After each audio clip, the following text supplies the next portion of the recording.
sharing and real action to arrest, prosecute and punish the perpetrators. You're all aware that India fundamentally has been a peace-loving nation and society. That's what Dr. LH stood for.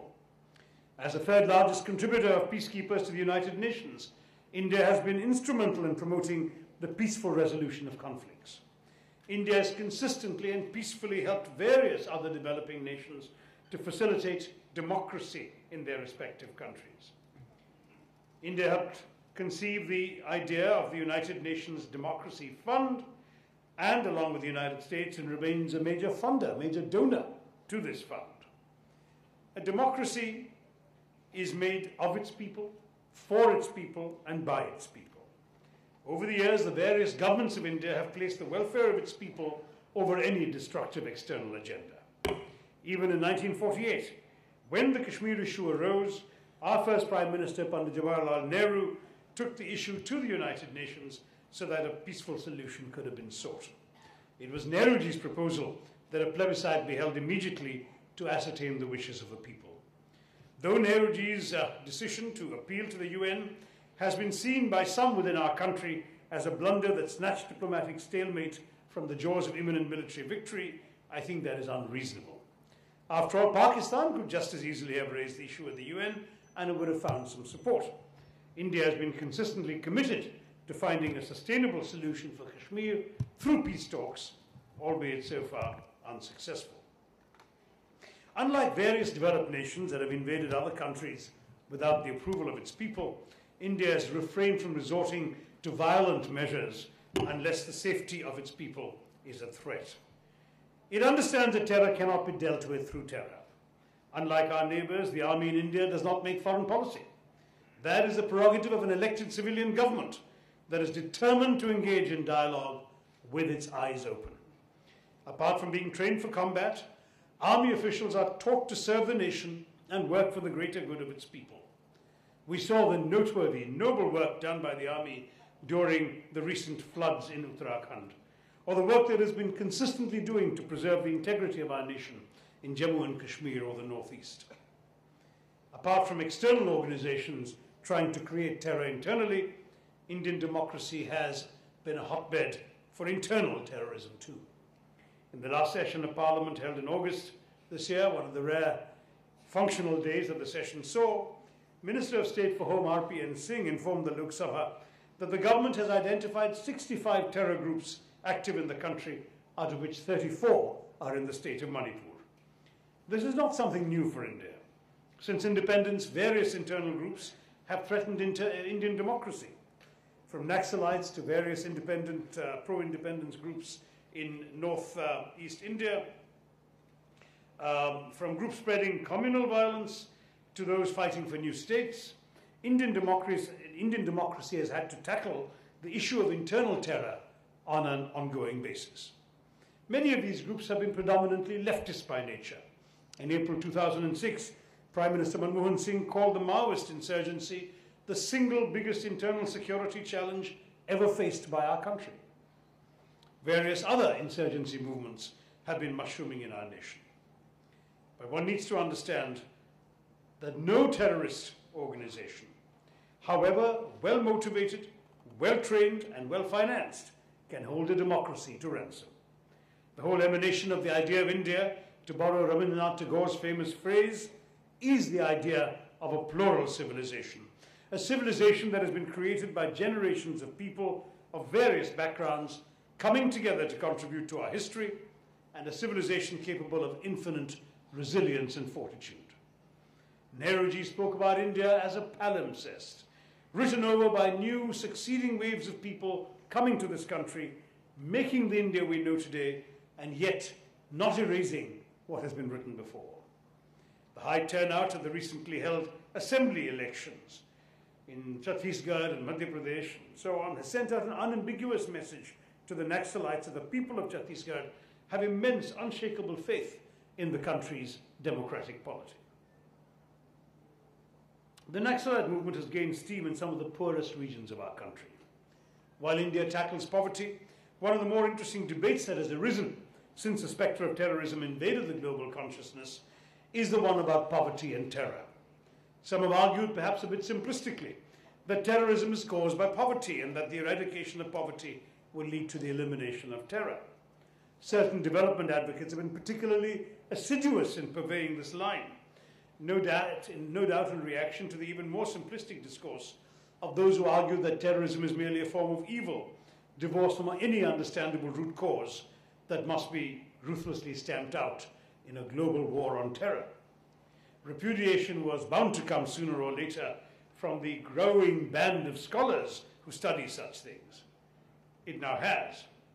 The American economist Alan Kruger of Princeton and Czech professor Jitka Mileckova of Charles University in Prague have studied this question in the context of Palestinian support for terrorism and established from a diligent perusal of public opinion polls that the support for terror attacks on Israel is lower amongst the poor and unemployed people than amongst the relatively better off Palestinians, students, professionals, and merchants. The same is true, they showed, for supporters of the Hezbollah in Lebanon and of the extremist, even racist, Gush Emunim in Israel. So when doctors and engineers participated in bomb assaults in London and Glasgow, Kruger was not surprised. He told the Wall Street Journal, each time we have one of these attacks and the backgrounds of the attackers are revealed, they should put to rest the myth that terrorists are attacking us because they're desperately poor. But this misconception doesn't die, unquote. My London-based Indian commentator friend Salil Tripathi, a thoughtful analyst of such issues, concurs. He wrote in the New Statesman, some 15 of the 19 hijackers on 9/11, 11 September 2011, came from wealthy families in a prosperous country, Saudi Arabia. Osama bin Laden's background was famously opulent. His deputy, Ayman al-Zawahiri, is an affluent pediatrician. There are many good reasons to eliminate poverty, but we should not expect terrorism to decline as a result, unquote. And yet I'm tempted to say, not so fast, my friends. Of course, eliminating dire poverty will not in itself solve our problems in this age of terror. The pilots of 9/11 were not poor. Not only were they educated and reasonably well off, their pilot's licenses could have guaranteed them comfortable middle-class lives. But those like me who focus on the factors that make terrorism possible are not drawing so simple a causal connection as to suggest that poverty causes terrorism. My own argument is a little more complicated. It is first that poverty helps create the conditions that provide succor and sustenance to terrorists who can scarcely work in isolation. They need support, bases, safe havens, supplies, allies, and they find these amongst a general population that is broadly alienated from the world order or the national political order that the terrorists are attacking, an order that denies them hope. Yet it is not just poverty at work here. Those who support, applaud, and orchestrate terrorism are not driven solely by a sense of economic injustice. A sense of oppression, of exclusion, of marginalization also gives rise to extremism. And this comes particularly to people who see no other hope of overturning the political dispensation that alienates them. Second, terrorists need a rationale for their actions, a narrative of injustice to inspire their pawns, the suicide bombers and their ilk, and to win broad sympathy for their cause. That rationale is most easily found in tales of poverty and suffering, seemingly created by an unjust world order. If we can eliminate poverty, we would significantly dent that rationale and dilute the support base for terrorism. Of course, it's sadly true that other factors will continue to spawn terrorists. My friend Nasra Hassan, a Pakistani former colleague of mine at the United Nations, wrote a remarkable article for the New Yorker in 2001 in which he suggested that indignity, political humiliation, and a sense of desperation about the possibility of bringing about political change were the main motivations for Palestinian would-be suicide bombers. She came to this conclusion by interviewing several terror recruits in Israeli prisons. Terrorism is a weapon of asymmetrical warfare. It is the instrument of the weak against the implacable power of a state system that enrages them. It's been used by anarchists in 19th century Russia, Irish nationalists in 20th century Britain, Basque separatists in 21st century Spain, and by the advocates of Tamililam in Sri Lanka. So ending poverty will not end terror, but it'll make terrorism that much more difficult to promote. If we can create a world in which people have access, in which all people have access to, at a minimum, the opportunity to live beyond starvation, to receive an education, to have realistic hopes for a better future, including the possibility of some say in their own political arrangements, we might be able to stop the lugubrious litany of reflections on terror every year. That would be a possible goal to work for in India and around the world. Terrorism is, after all, an assault on the common bonds of humanity and civility that tie us all together. Our commitment to democracy should make us stronger in the face of terror, and we should not relent until the scourge is extinguished. I believe strongly that we must work to create a world in which Indians can prosper in safety and security, a world in which a transformed India can play a worthy part. This is a time in our national evolution when we must rethink the assumptions of our political philosophy and rise to the need to refurbish our institutions with new ideas. An India led by rational, humane and open-minded ideas of itself must develop a view of the world that is also broad-minded, accommodative and responsible. That will be in keeping with the aspirations that Nehruji launched us on when he spoke of our tryst with destiny. As we embark on the second decade of the 21st century, the time has indeed come for us to redeem his pledge. As a nation with 65% of the population below the age of 35, half the population below the age of 25, India is ready to take on the world. Let me say to the young Indians here today, Indians like you, unlike those of my generation, are likely to spend a lot of your adult lives interacting with people who don't look, sound, dress, or eat like you. Unlike your parents, who might well work for an internationally oriented company, have clients, colleagues, or investors from around the globe. Increasingly, you're likely to holiday in far-flung destinations. The world into which you grow will be full of such opportunities that cross borders. But it will also be a world of threats from across borders, of terrorism, but also internet viruses, extreme climatic disasters, swine flu. To cope with them all, we will need to be open to the world and also on our guard. We were insufficiently on our guard this day 5 years ago. Of course, India has recovered from the physical assaults against it. It's a land of great resilience that has learned over arduous millennia to cope with tragedy. Within 24 hours of an earlier Islamist assault in Mumbai, the stock exchange bombing in 1993, Bombay's traders were back on the floor. Their burned out computers forgotten, doing what they used to do before technology had changed their trading styles. After the 2006 bombings that shook the lifeline of Mumbai, the local trains, you chose to step out and go to work the very next day. When the terrorists have tried to create panic in any corner of the nation, this spirit of our people has consistently defied their purpose. Bombs and bullets alone cannot destroy India, because Indians will pick their way through the rubble and carry on, as they have done throughout history. But what can destroy India is a change in the spirit of its people, away from the pluralism and coexistence that has been our greatest strength. That these tragic events never led to the demonization of the Muslims of India was vital. For if it had done so, the terrorists would have won.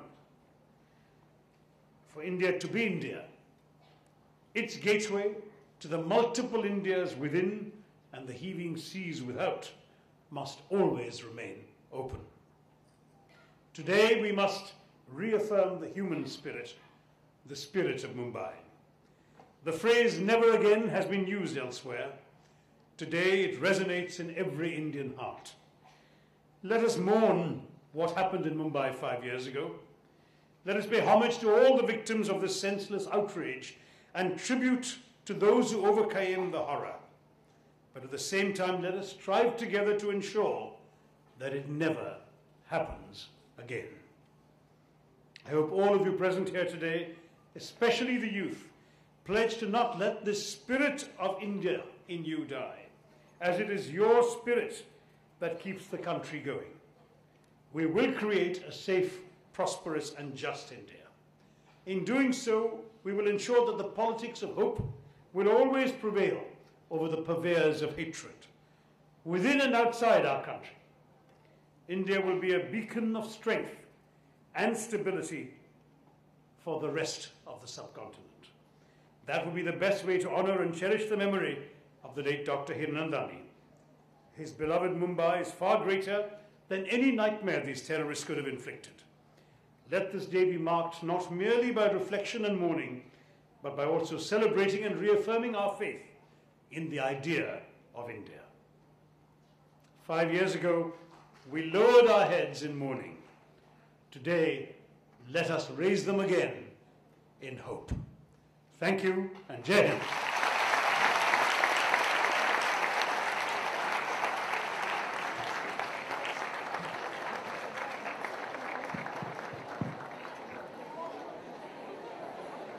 So I only want to say that I've heard a lot of oratory on this platform and on this stage, but I have never heard what I'm hearing today. It was fabulous. Thank you, sir. Thank you so much. It's absolutely outstanding. I think I want to speak for a minute or two. Thank you.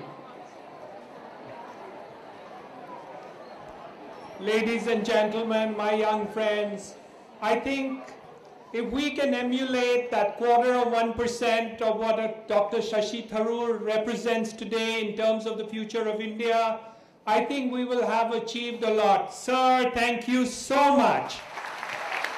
I want to say thank you for coming to Mumbai every year. In the last 5 years on this day, every single year from 2611, he is the person who has always come to Mumbai and paid homage to an incident which represents terrorism of the worst kind. But I've never ever heard about terrorism in a manner that I've heard today. Sir, I want to tell you that the description of terrorism, its causes, the reasons where we should not really misunderstand and think only poverty could be a cause of this terrorism. That terrorism is a far deeper malaise that we need to face and fight. And I am extremely proud that you have shown that north light in terms of the direction that we need to go, and that we need to work hard as a country, as a city, and we need to celebrate this day when you have shown us this direction in which we will all go. And I promise you that all these young people will not let you down. And I am certain, very certain, that your lecture here today has turned my mind and heart. And I'm sure that Dr. Hiranandani up there will be proud to see that people of this city have really heard from you today, this wonderful lecture which forms the inauguration of his speech. Thank you so much, everybody, and especially to you, Dr. Velukar, all the dignitaries, Sunanda, all the other people in the audience. Thank you very, very much for being here today. Thank you, sir. Thank you. And look forward to see you again soon.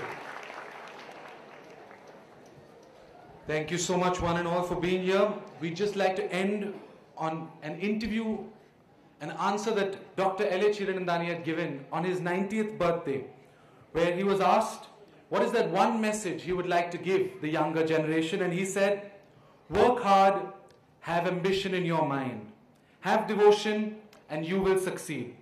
God comes to your help, and I have been a living legend and a living example of that. Ladies and gentlemen, this was Dr. L.H. Hiranandani's words that resonate in all our minds, and we will make sure that we work to our fullest and make his dreams come true. Thank you all once again for being here, and we hope to see you all for the next lecture series. Thank you. Could I request everyone to please rise for the national anthem.